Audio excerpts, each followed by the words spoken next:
નમસ્કાર મિત્રો, સ્વાગત છે તમારું આપણી આ યુટ્યુબ ચેનલમાં જેનું નામ છે ગુજરાતી જીકેની જમાવટ।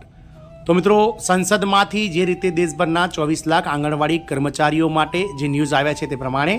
આગામી વર્ષ 2025-26નું પૂર્ણ કદનું જે બજેટ રજૂ થશે, તો શિયાળુ સંસદ સત્ર દરમિયાન 1 ફેબ્રુઆરી 2025ના રોજ જે નાણામંત્રી નિર્મલા સીતારામન દ્વારા બજેટ રજૂ થશે તેમાં મિત્રો આ કર્મચારીઓના પગાર વધારાને લઈ અને સરકાર જાહેરાત કરી શકે છે। મહિલા અને બાળ વિકાસ મંત્રી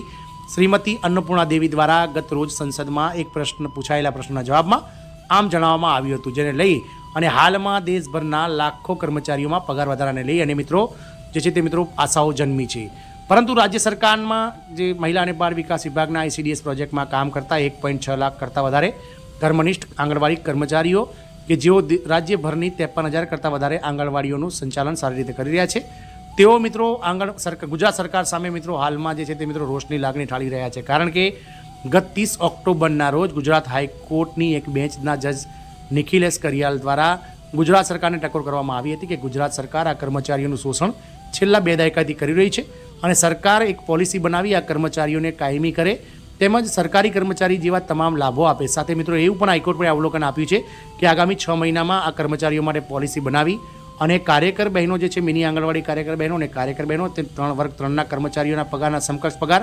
લઘુત્તમ વેતન ત્યાં સુધી ચૂકવવામાં આવે। સાથે જ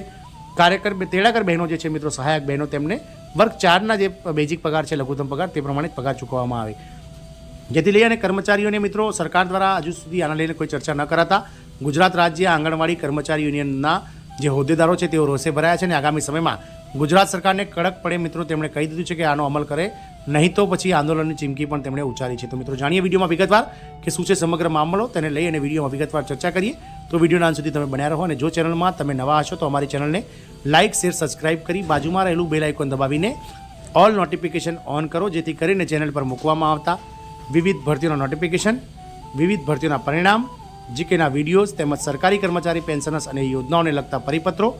તમને સરળતાથી ચેનલના માધ્યમથી ઉપલબ્ધ થઈ જાય।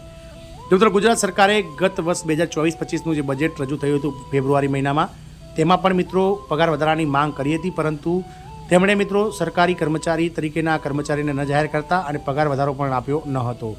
જેથી લઈ અને હવે આંગણવાડી કર્મચારી સંઘ ગુજરાત સરકાર મહિલા અને બાળ વિકાસ મંત્રી શ્રીમતી ભાનુમતીબેન બાબરિયાને મળ્યા હતા અને તેમણે આગામી વર્ષ એટલે કે વર્ષ 2025-26નું જે પૂર્ણ કદનું બજેટ રજૂ થવાનું છે મિત્રો 1 ફેબ્રુઆરી 2025થી અને ગુજરાત રાજ્ય વિધાનસભાનું જે મિત્રો શિયાળુ સત્ર મળવાનું છે તે દરમિયાન આ લાખો કર્મચારીઓના પગાર વધારાને લઈ અને સરકાર જાહેરાત કરે। સાથે જ મિત્રો ઓક્ટોબર મહિનામાં 30 ઓક્ટોબરના રોજ જે ગુજરાત હાઈકોર્ટનો જે ચુકાદો છે જે ચુકાદાને લઈ અને મિત્રો સરકાર જે છે તે મિત્રો પોતાનું સ્ટન્ટ ક્લિયર કરે તે મિત્રો આંગણવાડી કર્મચારી સંઘ દ્વારા માંગ કરાઈ હતી। રાજ્ય સરકારે વર્ષ 2024-25ના રજૂ કરાયેલા બજેટમાં આંગણવાડી કર્મચારીઓના માસિક વેતનમાં વધારાનો કોઈ ઉલ્લેખ કર્યો નહોતો। અધિક કર્મચારીઓમાં રોષ ઉઠવા પામ્યો છે। કર્મચારીઓના હિતમાં તાકીદે બેઠક બોલાવીને વેતન વધારાનો નિર્ણય લેવામાં આવે તેવી માંગણી સાથે અખિલ ગુજરાત આંગણવાડી કર્મચારી સંઘ દ્વારા મહિલા અને બાળ વિકાસ મંત્રીને લેખિતમાં રજૂઆત કરી છે। જો કોઈ નિર્ણય લેવામાં નહીં આવે તો આગામી સમયમાં ઉગ્ર લડતની ચીમકી કર્મચારીઓએ ઉચ્ચારી છે। સાથે તેમણે એવું પણ કહ્યું હતું મિત્રો અખિલ ગુજરાત આંગણવાડી કર્મચારી સંઘ દ્વારા કે આગામી વર્ષ 2024-25-26નું જે પૂર્ણ કદનું બજેટ ફેબ્રુઆરી મહિનામાં રજૂ થશે,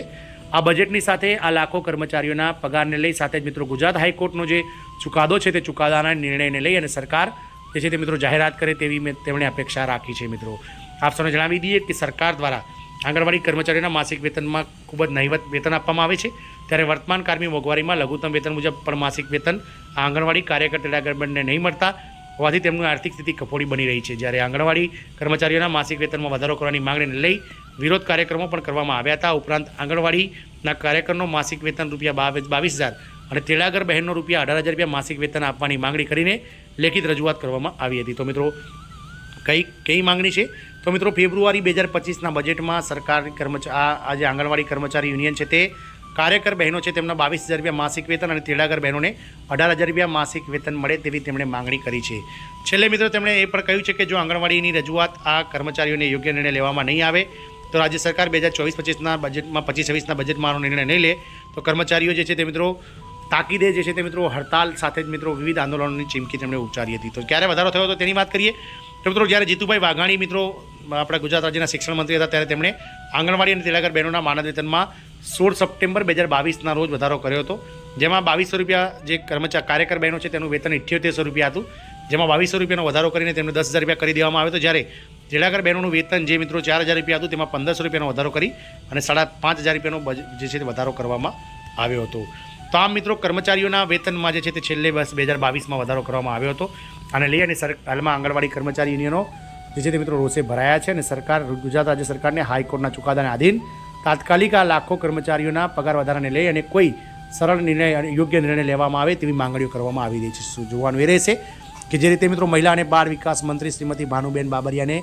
આંગણવાડી કર્મચારી યુનિયન સંઘ દ્વારા જે રજૂઆત કરવામાં આવી છે કે વર્ષ 2025-26ના બજેટમાં કર્મચારીઓના પગારને લઈ અને સરકાર કોઈ જાહેરાત કરે અને હાઈકોર્ટના ચુકાદાને લઈ અને જે સરકારી કર્મચારી સાથે મિત્રો વર્ગ 3-4 પ્રમાણેના પગાર અને વિવિધ લાભો આપવાની જે માંગ છે તેને લઈ અને બજેટમાં રજૂ કરે છે કે નહીં તે તો સમય જ બતાવશે. જય હિન્દ, અસ્તુ.